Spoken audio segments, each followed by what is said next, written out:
Hello and welcome to the Brutal Iron Gym podcast, where our goal is to cut through the BS and deliver the brutal truth about topics related to health and happiness.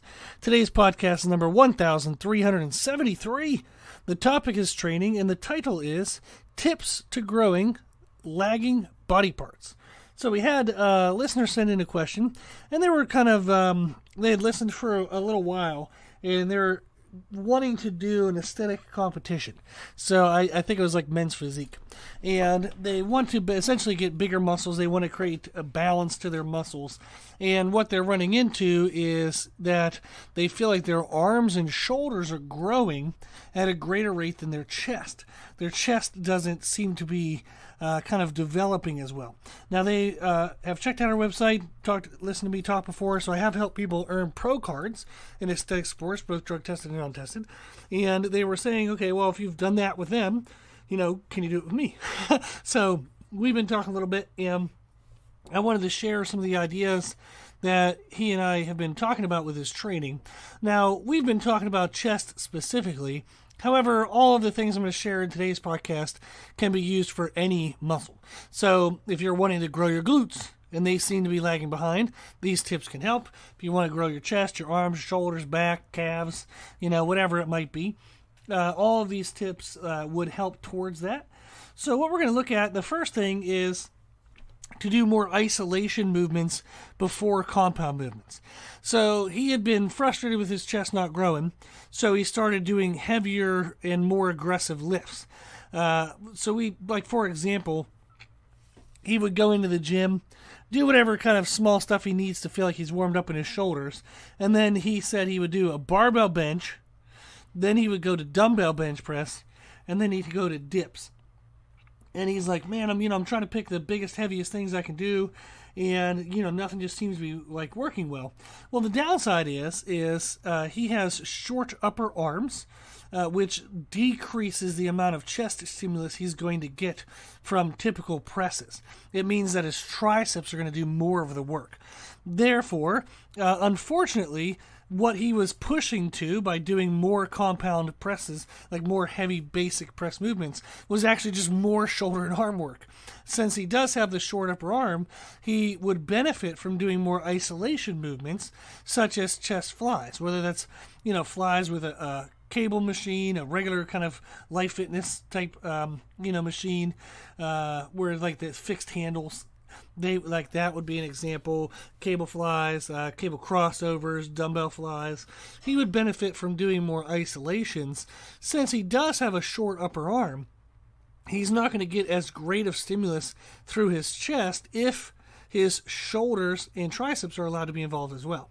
So if we reduce shoulder and tricep involvement in his overall volume for the chest, we're going to therefore then isolate more stress load into the chest by taking the other muscles away.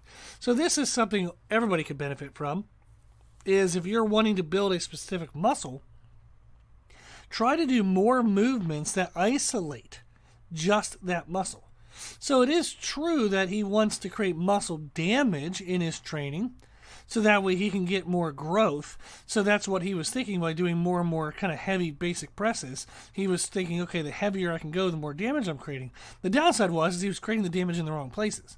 So although, a barbell like bench press is supposed to be for the chest, it's still a lot of front shoulders and triceps. Even though dumbbell chest presses are for the chest, it's still a lot of shoulders and triceps. Same thing with dips. So if we want to get a singular muscle to grow, we have to work to isolate it before we put in kind of bigger type of movements. So for example, for anybody wanting to grow their glutes, which is more commonly females, but males as well. I've worked with a lot of males who have lower back injuries and issues due to having underdeveloped glutes. So here's a good example. I had one guy, he comes and trains at my gym, Brutal Iron Gym.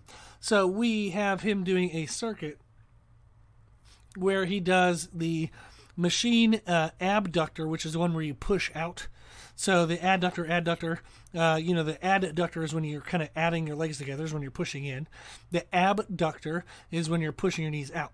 So that works kind of the lower outer portion of the gluteus maximus, the way I have him set up doing it. So he does the machine abductor into the very next exercise, like a circuit. So he goes right into our Nautilus glute drive, which is a machine version of a hip thrust. And yes, that does involve some hamstrings, involves other muscles kind of stabilizing, but it's still mostly a glute.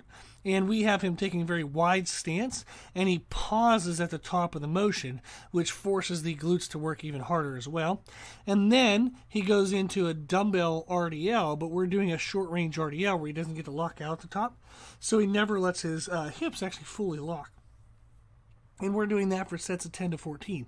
So we're doing circuits of that, which are very glute like stimulating, so they're isolative to the glutes. The other, like hamstrings and stuff, are helping, but they can't do the work. They can only kind of help support the work. So we have him doing a circuit of that, where he does like 2 kind of higher rep circuits to kind of get blood flow, get warmed up. Goes into 2 medium but very high intensity, like difficult sets, rep range sets. And then we go into kind of 2 heavier rounds. So kind of like 2 high rep rounds, 2 medium rounds, 2 heavy rounds. And then he goes and does barbell squats and does like kind of the rest of the movement, like the rest of the workout. But his beginning is actually isolative type work, put his circuits. So if you're looking at somebody who wants to grow the chest, they might do chest flies, for good working sets before they do chest presses. That's only 1 movement. This guy, we have him doing 3 glute isolative movements before he ever goes and does a compound type movement. So if you're doing this already, where you're saying, well, I already do flies before I do presses, well, do more flies.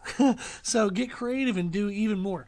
So in my workouts, I actually have a similar problem. I have a very short upper arm for a 6-foot-tall person, so I've had trouble getting my chest to grow. And I've found that I have to do just more and more and more isolative work for my chest. I've found that pretty much any type of chest press doesn't work my chest very well. I almost have to do exclusively flies and different isolations for me to feel like my chest is thoroughly exhausted. One of my favorite things to do actually is reverse band bench press, and have that pair with chest flies. So in our gym, we have a chest fly machine kind of right next to, like about 5-6 feet away from our bench press that we made that has capabilities to do reverse banding. So I'll do a set of really heavy 10 chest flies on our cable, like a free motion cable chest fly machine. I'll then walk over and do a heavy set of 5 to 10 of reverse band bench press. And what I find is that it helps me really, really isolate my chest, and I get an awesome, amazing pump. Now, I can't lift as much as I would normally do in my bench press because I've done the flies first, but I'm not trying to produce strength. I'm trying to produce muscle growth, muscle stimulus. So that's a big thing to remember is you're trying to damage the muscle tissue, not really just move the most amount of weight. So doing isolative work before the bigger, heavier movements is a great concept, and if you're not doing that yet, that can definitely get you a big bonus. If you're doing it, but you're only doing like 1 kind of movement, adding in a second and a third can actually be a really good thing to do as well. Another thing we look at is just higher frequency. So if you want a muscle to grow, but you're only training it once a week, not enough. If you're only training it twice a week, I would also say that potentially isn't enough. So doing more isolative work, but then also doing it more frequent can help as well. One of the reasons is often a muscle is lagging because it's weak. If I do my maximal amount that I feel like I can, because I'm weak in that muscle, I might not be able to create a lot of muscle damage, and maybe within 48 hours that muscle's ready to go. So if I'm only doing it once a week, I'm definitely wasting time. If I'm doing it twice a week, I might actually be wasting a 24-hour period somewhere in there where the muscle's fine, fresh, ready to go, but I just haven't gotten back to it yet. So you can look at changing your weekly split, which is like what muscles you train on which days. Like a typical bro split might be like chest on Monday, back on Tuesday, legs on Wednesday, shoulders on Thursday, arms on Friday. That's archaic. Don't do that anymore. There's many better ways to set that up. One way is you might switch to a push-pull legs, where you do all of your push muscles, which is like your chest, your front shoulders, and triceps, pull muscles, which is your back, rear delts, and biceps, and then legs, which is your legs. So then you cycle back through that. So if you train 6 days a week, maybe you do push-pull legs, push-pull legs. If you train 5 days a week, if you really want to emphasize the upper body, you might do push-pull legs, push-pull. if you're trying to emphasize lower body, then you might reorganize this to where it's legs, push, pull, lower body, upper body. And that gives you 5 days a week, and all of your muscles are going to get trained at a higher frequency. You can also just switch to upper body, lower body workouts, which you just train upper body on day 1, lower body on day 2, upper body on day 3, lower body on day 4. But maybe on the upper body you have more chest press dominant day, and then the second time of the upper body might be a more back dominant day. For lower body, you might have a more quad dominant day, then a more hamstring dominant day. So you can play around with that. I use pretty much any frequency for any of my clients. Like, there's no single way. It really just depends on what those clients' goals are, their strength levels, schedule. So I don't really have any predetermined thing. I just get them to train the muscles as often as we can while still recovering. So it depends, if like how stressful their life is, what they're able to do with nutrition, what they're able to do with sleep, will also dictate how frequently we will train certain muscles. So it's kind of up in the air, but in general, I like to train all of kind of similar muscle groups, like pushing muscles twice a week, pulling muscles twice a week, lower body muscles twice a week. And then if we want to really blitz anything specifically, we'll add it as a third time. But I'll either change or split if I have to, like I just talked about, or I'll do things that you would just add to other training days. So, for example, if you want to build better shoulder cap, maybe on lower body days you do a run the rack of, standing dumbbell lateral raises. And that might be a good way to just blast 5 to 6 minutes worth of shoulders and then go into the rest of your leg workout. So you can do that and kind of have that done, throughout the week to increase frequency. I've also trained back-to-back days. So I'll train chest on like day 1 and then chest again on day 2. So I might do kind of a whole bunch of isolations on day 1. Then day 2, maybe I'll do some more kind of like compound-based movements because I know my chest is already fatigued. So I'll add in the shoulders and the triceps on day 2 to help just kind of push the chest further into fatigue. So we'll play a lot of games with the frequency in which we'll train the muscle, is either changing up their weekly split if they're not changing it often enough, or we increase frequency by doing, like I said, like a blast at the beginning of a workout where they'll do like the run rack of lateral raises if their shoulders is a goal. We might have what's called a trailing superset. So say somebody really wants to build their calves. Well, we'll have them on a different day. They just do calf raises between everything. So maybe they'll do chest flies, then, a set of calf raises. Then they'll go to do like chest presses, and then we'll also have them do calf raises. Then they go and do, tricep press downs, and we'll also have them do calf raises. So we'll do a bunch of different techniques and then also train on back-to-back days. So those are just kind of ways to modify frequency. The next thing we would look at is having a wider range of stimulus. There's podcast 1219, which is a Q&A podcast titled, Can You Change the Shape of Muscles? The answer is yes, by the way.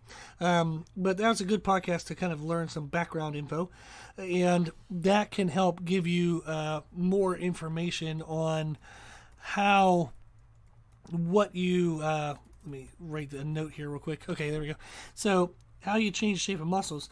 You can change muscles by having shear force, which is just heavy weight pulling and tearing at them.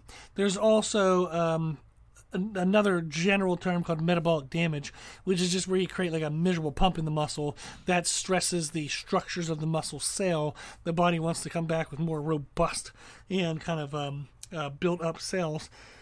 Therefore, the muscles come back bigger. So there's ways in which to create muscular stress that promotes muscular growth, other than a pump or other than just going heavy. So you want to blend different types of stimulus. So you want to do some movements which are like between, like, say, 10 to 20 seconds of time under tension. Now, why in the world am I talking about like time under tension? There's a podcast I would like you to listen to if you want to learn about this is podcast 214. It's a training podcast titled Understanding Rep Ranges and Expected Results. It's a really good podcast because often if we say like, okay, well, I know 8 to 12 reps is for muscle growth. Well, why? Why do we know that? Or why do we think that's true? What happens if one person can move 8 reps in 8 seconds, but another person takes 16 seconds to do 8 reps? Maybe they move a little slower. Are they equal?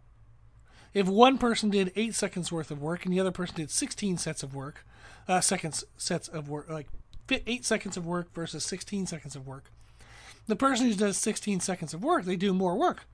So both people did 8 reps, but it's much harder to do 8 reps over 16 seconds than it is to do 8 reps over 8 seconds. So are those equal? The answer is no. So you want to understand why rip ranges are what they are, but what they're actually based off of. And they're based off of research in which if you put a muscle under stress load, on the differing times that you would have that stress load, it resulted in different responses from the body. So if the stress load was on the muscle for 3 seconds, and that was the best the muscle could do in only 3 seconds, you tend to get more of a nervous system response where the body makes that muscle stronger.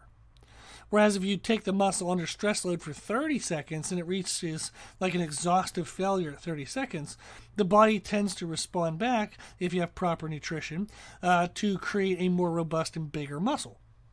Well, that's pretty interesting to know that time under tension in one range produces a different response from my body than time under tension in another range. So we want to make sure that we're in the ranges that get the results that we want. Do I want neurological system like changes, or do I want muscle size changes? We have to know that what we're doing matches what we want. And podcast 214 will help kind of explain that to a greater degree. So what I typically do when somebody's struggling to get a certain muscle to grow is we change it up. I look and see how do they normally train and how can I shake things up a bit. So if they normally train super heavy, I have them do high rep work. If they normally do high rep work, I have them do something super heavy. And it's not exclusive, like we switch, swap 100% the other direction. We just blend in more of the things they're not doing to try to get the body to have a new degree or new style or a feeling of challenge, feeling of stress. So that way we get a new response to that stress. Next thing we look at is when I'm doing the movement, am I doing it with the right intention? So there's a podcast, which I believe is podcast number 220. Let me look that up real quick. But there is a concept that we talked about. Yes, it is podcast 220. It's a training podcast titled Muscle Intention versus Movement Intention. You want to make sure that if your goal is to grow a muscle, you're moving with the muscle as the focus, not the movement. I'm not just trying to get the weight from A to B. I'm trying to flex and stress and extend and stretch a very specific muscle. So you want to train with muscle intention, not movement intention. That is overwhelmingly a big component that most people miss on. So that would be podcast number 220. Again, it's a training podcast titled Muscle Intention versus Movement Intention. So I would definitely check that out. Now, the last kind of tip we want to give, well, there's actually two more. Geez, I have too many. But another tip is just finding new angles. So, for example, when my wife Meredith goes to work in Charlotte in office, I'll sometimes go with her just to share the commute and share the day some. And or if we have like an event or something we're doing after her job up in Charlotte. I go to a commercial gym, and in that commercial gym, there's a machine fly that has like fixed handles. There's also a cable version of a fly. There's also this like what's called a hoist machine where the seat actually moves and it changes the angle of the kind of handles, the way in which they're pulling through the muscle fibers. So that's another type of fly. And then we also have cable stations, which you could do cable crossovers, whether that's pulley from the floor, pulley at your shoulder height, or pulley overhead. And so there's, if I do even just one, like counting the cable crossovers, even though you can do multiple positions, we'll just count that as one option. There's actually 4 fly machines in that gym. So you can tell that that's an important thing in their eyes, is that people have all these options for chest. So there's 4 fly machines. I actually will do an entire chest workout only using those, where I don't actually go and do dumbbell presses or barbell presses.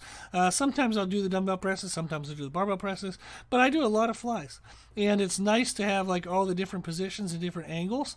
It sounds kind of weird, maybe, that people would think that it matters, but a lot of times the stress within the range of motion of the muscle contraction is different on different machines.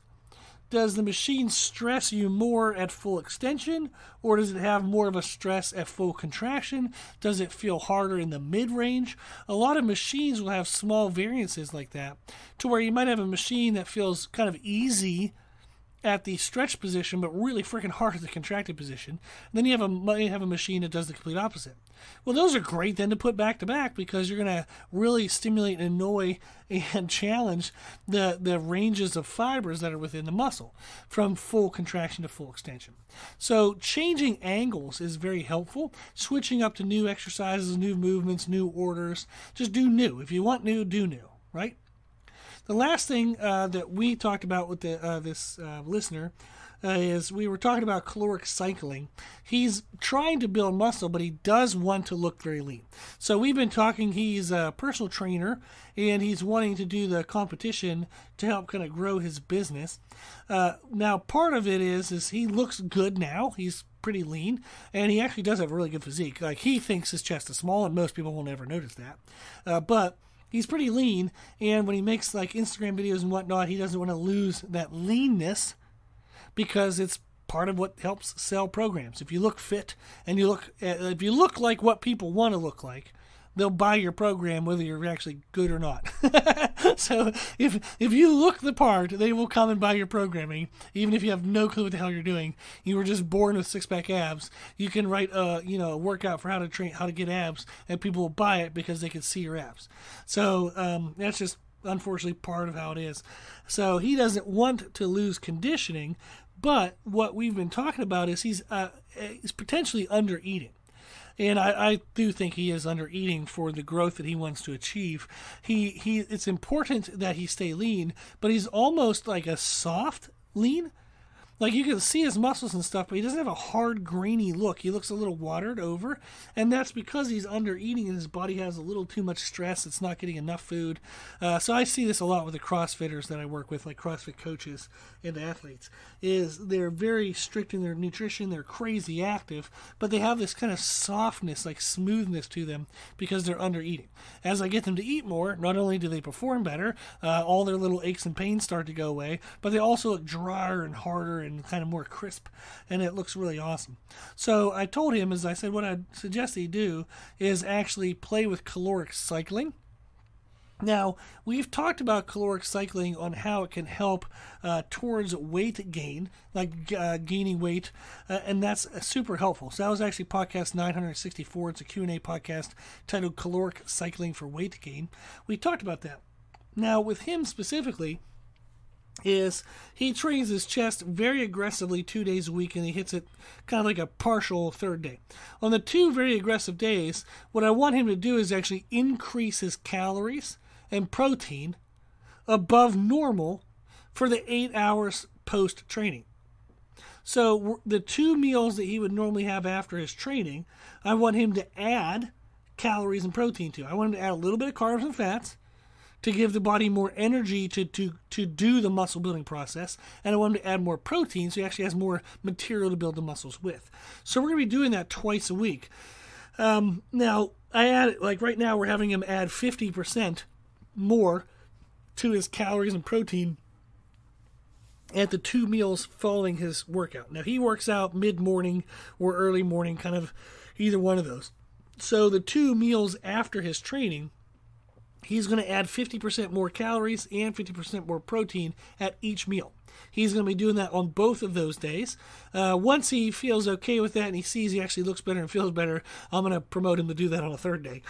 But that is something we're starting with, and something you can consider is if you're trying to be very lean, but you notice a muscle isn't growing, you might be underfeeding that growth process to some degree. So increasing your calories and protein for the 2 meals post-training on the days specific to the muscles you want to grow could be a great way to give you just a little bit of a boost in growth energy and growth material that you might be kind of missing. So In today's podcast, we've covered kind of a couple ideas here of what can all help towards growing lagging body parts. Doing more isolation movements before your compound movements, training the body part you want to grow at a higher frequency, whether that's changing weekly split or kind of adding stimulus on other days. We want to have a wider range of stimulus, differing time under tension ranges of different exercises. We want to find new angles, new exercises, new ways of stimulating the muscle. We want to make sure we're moving with muscle intention, not movement intention. And again, that was podcast number 220. And we can play around with caloric cycling on the days that we want to have more growth. So there's a bunch of tips, a lot of things that you can try. Give them all a try. If you have any questions, just email me at brutalirongym@gmail.com. I appreciate people who send in questions or comments. Thank you very much. It's nice to know people are listening and they're finding benefit from it. So I appreciate that. If anybody needs anything, I'm always here. I'm always happy to help. Our email is brutalirongym@gmail.com. Well, if you like today's podcast, the podcast in general, please consider sharing the podcast. The more people we share it with, the more people can help. And that's the whole goal. That's what we're doing this for. Thank you to the patrons of the podcast, the people who financially support the podcast. The podcast is well over $1,000 a year for hosting costs. I give an hour to it every day. I'd love to keep it for free and without a bunch of crazy ads. And it's only thanks to the donations that we get to support the podcast that all of that is possible. You can do that on our website, www.brutalirongym.com. You can sign up for a one-time donation, monthly donation, yearly donation. Whatever you can give, I truly appreciate it. It goes to good use, I promise. And I want to keep this going for everybody and for you included. So thank you very much for your support. If you like the information we share in the podcast, you can find more from us on our social media channels on Instagram, Facebook, Twitter, and YouTube under the name Brutal Iron Gym. If you have any questions, feedback, suggestions, anything that you want to know, let us know at our email, brutalirongym@gmail.com. As always, I hope this was helpful, and thank you for listening.